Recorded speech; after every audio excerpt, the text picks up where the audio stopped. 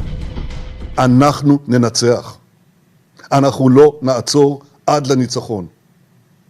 אני עומד בקשר רצוף עם נשיא ארצות הברית ג'ו ביידן. אנחנו מאוד מעריכים את תמיכתו, את התמיכה של הממשל האמריקני, את התמיכה של העם האמריקני. वैसे हिजबुल्लाह को लेकर इजरायल की मदद करने पहुंचे अमेरिका को बिना लड़े एक बड़ा झटका लगा है। भूमध्य सागर में अमेरिका के समुद्री बेड़े का हिस्सा रहे 5 कमांडो एक ट्रेनिंग मिशन के दौरान मारे गए हैं।